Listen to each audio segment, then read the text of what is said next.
பேசுகிறேன். இப்போ அவங்க ஒரு கான்செப்ட் போட போகிறாங்க. ஏதோ ஒரு ரவுண்டுக்குள்ளே ஒரு வளையம். ஆனால் அந்த ரவுண்டை எங்கே நம்ம பார்த்துருப்போம், துப்பாக்கி சொல்கிறோம் பார்த்தீங்களா, எய்மு. இப்போ இவங்கள்ட்ட ஒரு எய்ம் இருக்குது. அந்த வளையம் அங்கே தான் பார்த்துருப்போம். அதில் 3 வளையம் இருக்கும், இல்லை 2 வளையம் இருக்குது. ஆனால் இவங்க மனசில் ஏதோ ஒரு கான்செப்ட் இருக்குது, போடுறாங்க பாருங்கள். இதெல்லாம் லைவு பார்த்துக்குங்க. போய் இன்ஸ்டாவில் போய் பாருங்கள், எங்கேயோ போய் பாருங்கள். ஆனால் ஒருத்தவங்களோட கைத்திறமையை அப்ரிஷியேட் பண்ணுங்கள். அன்னைக்கு அப்படி தான் ஸ்ரீரங்கம். இது அது பெருமாள், இது அம்மன். அங்கே ஒருத்தர் ஓவியம், டீ கடையில் வேலை செய்கிறவர் நேச்சுரலாக எதை போட்டிருந்தார். அதில் போய் பாருங்கள். அது காஞ்சி காம கொடிகள். இவங்க ஒரு கான்செப்ட் போடுறாங்க. அந்த வெள்ளையாக இருக்குது பார்த்தீங்களா, அது கோலமாவும் அரிசி மாவு கலந்துருக்காங்களாம். கோலமாவை விட்டுட்டு எறும்பு, அதாவது இந்த சாமி எறும்புன்னு சொல்கிறோம்னா பிள்ளையார் எறும்பு, அது அழகாக அந்த இருக்குது. அதுக்கு தெரியும், நம்மளுக்கு தெரியலாம் அது எது அரிசி எது கல்லுன்னு தெரியும். அது அழகாக பிரித்து பகுத்து எடுக்கும், சாப்பிட்டுட்டு போயிடும். இப்போ பாருங்கள், 2 அது குறிப்பாக பச்சரிசியாம். இப்போ கூட ஒரு வந்துருச்சு பாருங்கள், தேடிட்டாரு பாருங்க, வந்துருச்சு பாருங்கள். அப்போ பாருங்களேன், தன்னுடைய கலைநயத்தையும் காட்டுறாங்க. இங்கே பாருங்கள், அந்த பென்சிலில் போடுறாங்க.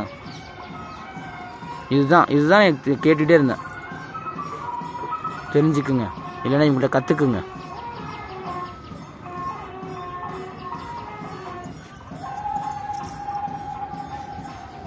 இதெல்லாம் ஷார்ட்ஸில் பார்க்காதீங்க, இதெல்லாம் கம்மியாக தான் தெரியும். வீடியோவில் போய் பாருங்கள். கேட்டால் ஷார்ட்ஸ் பார்க்காதன்றீங்க. இப்போ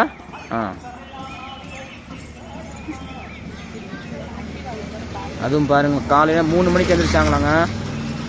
போய் டயர்ட் ஆகிட்டாங்க. இப்போ 4 மணி நேரம் ஒரு தன்னுடைய கலைநயத்தை காட்டுறதுக்கு கண் விழிச்சிருக்காங்க. அது கொட்டுற பனி, அந்த பனியிலையும் ஏந்திரிச்சு 3 மணிலாம் சும்மாலாம் இல்லை. இந்த வளைவுக்கு தான் உங்களை கேட்டால் அந்த வளைவே எனக்கு போட்டு காட்டுறாங்க. தெரியாதவங்க தெரிஞ்சுக்குங்க.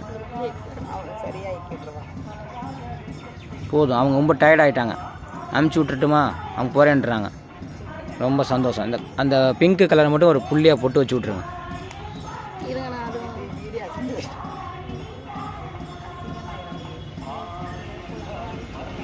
அது அங்கே கான்செப்ட் போட்டாச்சுங்க. எனக்கு தெரியல, அது தெரியாதனால தான் அதை கேட்குறேன்.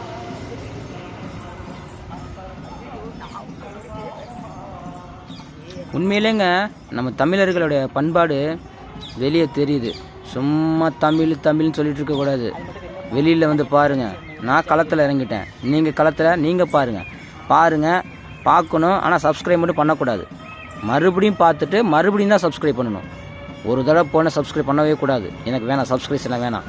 ஒவ்வொருத்தரும் அன்னைக்கு காட்டினது அவரெல்லாம் எந்த ஓவிய கல்லூரிக்கும் படிக்கலையாம், போகலையாம். படிப்பறிவு ஒரு 10ஆவதோ எல்லாம் சொன்னாப்புல. டீ கடையெல்லாம் வேலை செய்கிறது சொந்த கடை தான். இவங்க அங்கே வெளியூர்லேருந்து வந்திருக்கிறாங்க. வந்த இடத்துல அவங்க திறமையை காட்டிட்டாங்க. லைவு, அவ்வளோதான், முடிச்சிட்டாங்க.